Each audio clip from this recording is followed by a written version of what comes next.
Hello friends, welcome to Nirvi all in one channel అండి. ఈరోజు video వచ్చేసి క్యాటరింగ్ స్టైల్లో దొండకాయ ఫ్రై చాలా ఈజీగా ఇంట్లోనే చాలా సింపుల్గా చేసేసుకోవచ్చు. చాలా తొందరగా అయిపోతుందన్నమాట. చాలా బాగుంటుందండి. ఇది సైడ్ డిష్గా కానీ లేదా ఒట్టి తినడానికి కూడా చాలా చాలా టేస్టీగా ఉంటుంది. ఒకసారి డెఫినెట్గా ట్రై చేసి చూడండి. దానికోసం నేను ఇక్కడ 1/2 కిలో దొండకాయలను ఇలా బారుగా కట్ చేసుకొని ఓ ప్లేట్లోకి తీసుకొని పక్కన పెట్టుకున్నాను. ఇలా బారుగా కట్ చేసుకుంటేనే తినేటప్పుడు బాగుంటుందన్నమాట. తర్వాత కొంచెం ఆయిల్ అనేది ఎక్కువ తీసుకోవాలండి. ఇప్పుడు ఇవన్నీ మనం డీప్ ఫ్రై చేసుకోవాలి.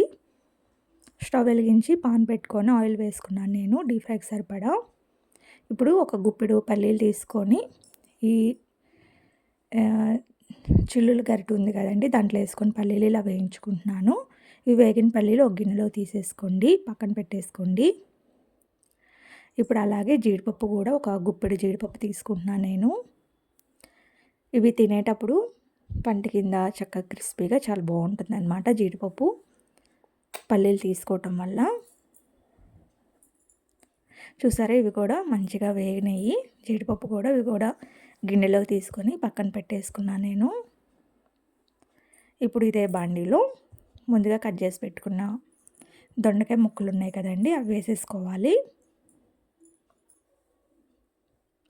వేసేసుకొని మీడియం ఫ్లేమ్లో పెట్టుకొని మంచిగా దోరగా వేయించుకోవాలి. కొంచెం క్రిస్పీగా అయ్యేంత వరకు వేయించుకోవాలి. నేను ఈలోపు కరివేపాకు కూడా ఇలా వేయించుకొని పక్కన పెట్టేసుకుంటున్నాను బౌల్లో తీసేసుకొని. కరివేపాకు కూడా నేను గిన్నెలో తీసి పక్కన పెట్టేసుకున్నానండి. ఇప్పుడు దొండకాయలు అనేది చూసారా కొంచెం కలరు చేంజ్ అవ్వటం స్టార్ట్ అయింది కదా. నేను వీడియోలో చూపిస్తానండి ఎలా వేగితే సరిపోతుంది అనేది. ఆల్మోస్ట్ దగ్గర పడిపోయినాయి. పచ్చిదనం లేకుండా చక్కగా వేయించుకోవాలి, దోరగా వేయించుకోవాలన్నమాట. అప్పుడే మనకి కొంచెం నిల్వ కూడా ఉంటుంది. చూసారా, ఈ విధంగా వేయించుకుంటే సరిపోతుంది. ఇప్పుడు గిన్నెలో తీసేసుకున్నాను ఇవి కూడా. ఇప్పుడు దీంట్లోకి మీ రుచికి తగినంత ఉప్పు, రుచికి తగినంత కారం.